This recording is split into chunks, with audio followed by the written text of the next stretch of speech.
Hi there, this is David and welcome to the top 10 best time-traveling RPGs. This mechanic is one of my absolute favorites in RPGs, since it really allows you to immerse yourself in the worlds created and see how the characters develop over time. Some games listed here just have one or two time jumps fully related to the story, while others allow your party to skip through time on a whim. So here, the rankings are going to be based upon how well the game utilized the concept of time. So, let's go ahead and get started. Number 10, Breath of Fire 3, released for the PlayStation and PSP. The Breath of Fire series is no stranger to time jumps. They're utilized in the first and second games to a small extent, but Capcom really goes all out with it in the third installment. At the beginning, Ryu is just a small child and hangs out with a notorious gang, and then gets into some small time trouble until he meets up with child Nina.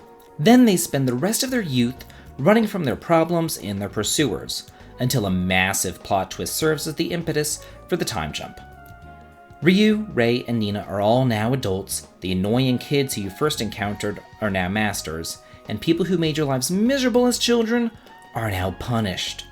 It's a great use of the mechanic, and it makes the world much more involved and intricate. Number 9, Tales of Graces F, released for the PlayStation 3. I love the Tales series, it's one of my absolute favorites, and there are so many entries out there, I really am surprised that the time mechanic isn't used more often. I mean, a full-fledged time-traveling Tales would just be superb. As it stands, Tales of Graces F is the best example that we have.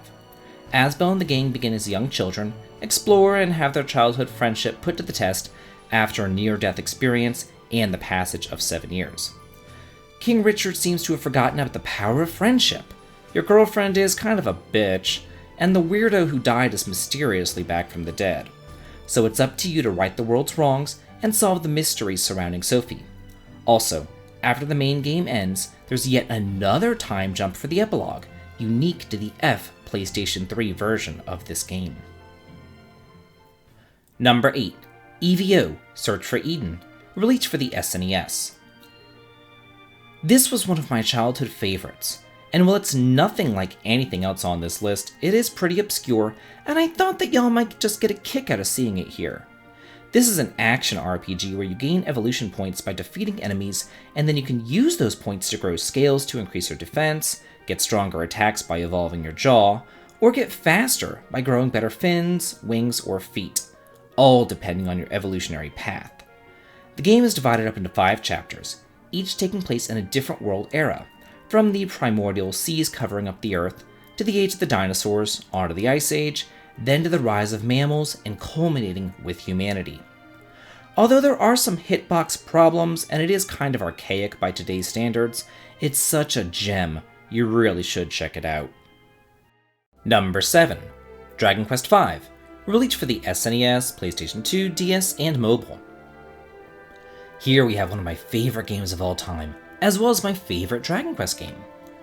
This game opens as the hero is traveling with his father, and he's just a small boy, not even old enough to read. As he travels from town to town with his father, he goes on his own little misadventures until tragedy strikes and he's sold into slavery, and 10 years go by. After escaping, he continues following in his father's footsteps, looking for his missing mother, while along the way getting married and having his own children. But the marital bliss is short-lived as yet another time jump puts him 8 more years into the future. He's now joined by his children in the fight to save the world. This is a multi-generational marriage story done right. Not like that Phantasy Star 3 mess. Number 6, Mother 3, released for the Game Boy Advance. This is the last of the Mother trilogy, or Earthbound as it's known in the West, and it's just a gem. The story begins on the eternally innocent Tasmania Island, where the concept of money just doesn't even exist. People share, and then they share alike. Everything is fine and dandy until the Pig Mask army comes and breeds chaos and sadness under the guise of happy boxes, or TV sets.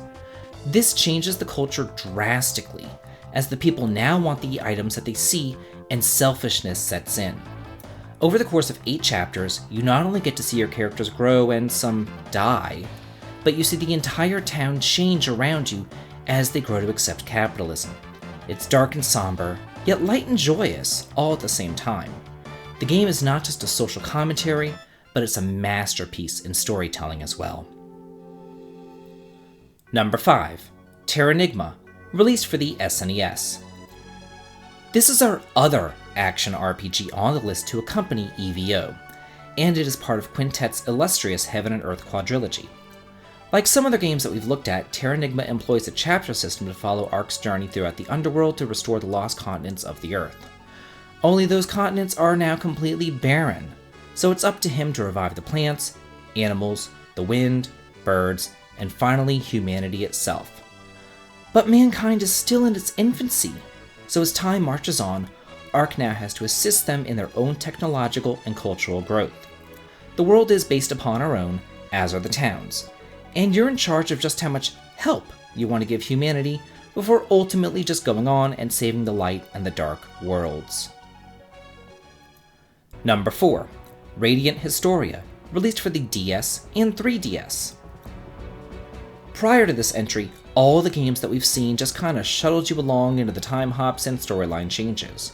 But now, with the following entries, we, the player, can really take charge of our own destiny and decide our own fate. The world is our oyster, and time is our tool, and I love it. The story here follows Stock as he strives to save the decaying world by changing history itself. But it's not done in the same way as Chrono Trigger. Here, instead of going hundreds or thousands of years into the past or the future, you're instead presented with choices, kind of like a choose-your-own-adventure book. You choose wrong, and you're going to get a bad ending. But the game does acknowledge your OCD, and it makes it very easy to go back and just change your mind. So seeing all the different paths and endings is simple and very user-friendly. Number 3. Final Fantasy Legend 3, released for the Game Boy and then remade for the DS. This is one of my favorite Game Boy games. It's just so involved, and there's so much to see and do in all the different time periods. Taking place in an imperiled world flooded by the Pureland water entity, it's up to the heroes to travel to the past, present, and then to the drowning future to save the world from the impending flood. You use the Talon in order to do so, traversing time to find the missing units to reach new areas. It's a lot of fun, and over the course of the game, not only do you get to go to the 3 different time periods, but you can also make it to the floating continent, as well as the Pureland alternate dimension itself. I actually did a Let's Play of the DS remake on my channel too. Number 2. Chrono Trigger, released for the SNES, PlayStation, DS, PC, and mobile. I love this game. I can't say enough good things about it. I do remember getting this for Christmas as a teenager and just being enamored. I hadn't ever really played anything quite like it. Being able to go back into the past and see Guardia Kingdom 400 years there, and then getting shuttled 2300 years into the future, only to see that the world had already ended, I was beyond hooked. I had to know what happened. I had to know why the world was destroyed, and I had to continue just because I enjoyed the music, graphics, and characters so much. The End of Time hub is an ingenious way to see times before you're supposed to, or just go back and explore again. The storyline is gripping, and it's a classic for this reason.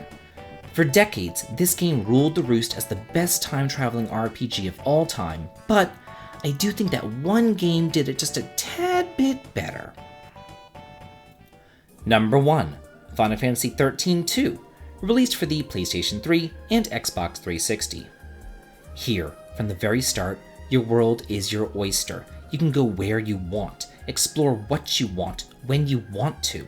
It is very similar to Chrono Trigger or Final Fantasy Legend 3, in that you end up going to the past, present, and the future, but here there's just so much more. There are literally tons of times to explore, and it's also open-ended. The developers even added the ability to close time gates and then go back and restart the area from scratch, correcting any mistakes that you made, or choosing different dialogue options, or just wanting to try something new. It's like having a reset button mid-game. And as a sequel, it's fun to go back and see your old friends from the first game and see what they're up to. I think that the sense of freedom and choice that you're given makes the game just a joy to play, and one where discovery dominates the experience as it should be. Well, that's it for the top 10 best time-traveling JRPGs. What are your favorites? Do you agree or disagree? Let me know in the comments. And if you like this video and wanted to hear all on the channel, please consider supporting me on Patreon or joining up my Discord channel to chat and hang out. The links to them can be found in the video description. This has been David. If you like this, please like, comment, and subscribe, and have a good day.